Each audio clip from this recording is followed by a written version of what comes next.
అరే మొన్న ఎట్లా చేసి ఎమ్మెల్యేకి ఓడగొట్టినాం కానీ వాళ్ళు స్వయం బాబురావు ఎంపీగా గెలుస్తారని కలలో ఊహించలేదు. ఆదివాసీ సమాజం ఒకటై స్వయం బాబురావును గెలిపియంగానే వలస 76 తర్వాత ఏదైతే చట్టబద్ధత లేని లంబడోళ్లకు గుబులు పుట్టింది. ఇవాళ లంబాడి సోదరులు ఎవరైతే మేధావులు ఉన్నారో ఆ మేధావులంతా తెలంగాణ రాష్ట్రంలో లేరు. స్వయం బాబురావు ఏం చేస్తున్నాడు అనే ఢిల్లీలో కూర్చొని ఆయన ఏం పైరవీలు చేస్తున్నాడు, మమ్మల్ని ఉంచుతాడా తీస్తాడా అనే ప్రయోగం చేస్తున్నారు.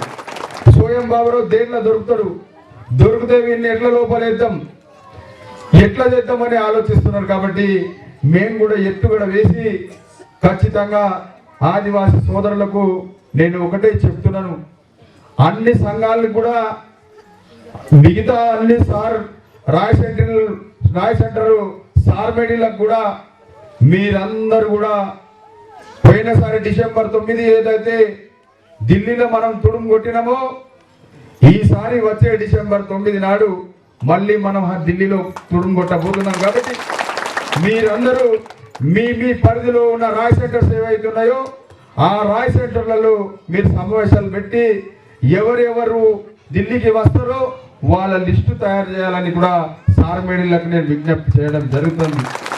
అదేవిధంగా తుడుందెబ్బ కార్యకర్తలకు, తుడుందెబ్బ మండల కార్యకర్తలకు, జిల్లా నాయకులకు అందరికి కూడా విజ్ఞప్తి చేసి చెప్పేది ఏంటంటే మీరు చురుకుగా పాల్గొని ఆదివాసీ జాతిని అందరినీ కూడా ఢిల్లీకి కదిలించే విధంగా మీరు కంకణం కట్టుకొని ఈ రోజు నుంచే ప్రచారం చేయాలని కూడా ఈ సందర్భంగా మీకు విజ్ఞప్తి చేయడం జరుగుతున్నది. అదేవిధంగా ఏదైతే మీరు ఇప్పటిదాకా ఫారెస్ట్లో మనల్ని రాణిస్తలేరు, ఫారెస్ట్లో మనల్ని కట్టెలు తేలిస్తలేరు, ఫారెస్ట్లో పోనిస్తలేరు. ఈ ప్రభుత్వం జాగిరి కాదు, ఫారెస్ట్ ఏదైనా ఉంటే అది ఆదివాసుల జాగిరి, అది 5వ షెడ్యూల్ కిందికి వస్తుంది. కాబట్టి మీరు ఎవ్వరికి భయపడవలసిన అవసరం లేదు. ఎప్పుడన్నా భయపెడితే మిమ్మల్ని భయపెట్టే వాళ్ళే దొరుకుతారు. మీరు తిరగబడితే తప్పనిసరిగా వారు తోక ముడుచుకొని పారిపోతారు. కాబట్టి ఈ రోజు నుంచే మీరు ఉద్యమం చేయడానికి కంకణం కట్టుకోవాలని కూడా ఈ సందర్భంగా తెలియజేయడం జరుగుతున్నది.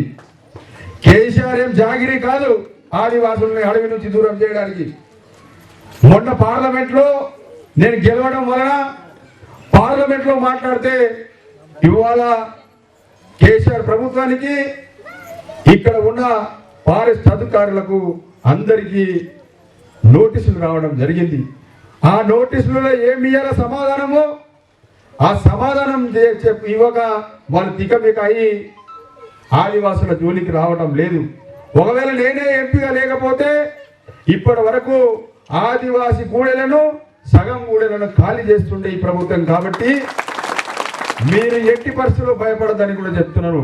మొన్న అక్కడ చెప్పడం జరిగింది, ఎక్కడ సిడం సంభు వర్ధంతి రోజు. కాబట్టి ఈ ప్రభుత్వము భయపడడం జరిగింది. కాబట్టి మనం ఓటేసినాం కాబట్టి మనం ఖచ్చితంగా భయపడవలసిన అవసరం లేదు. కాబట్టి మీరెవ్వరికి కూడా భయపడద్దు.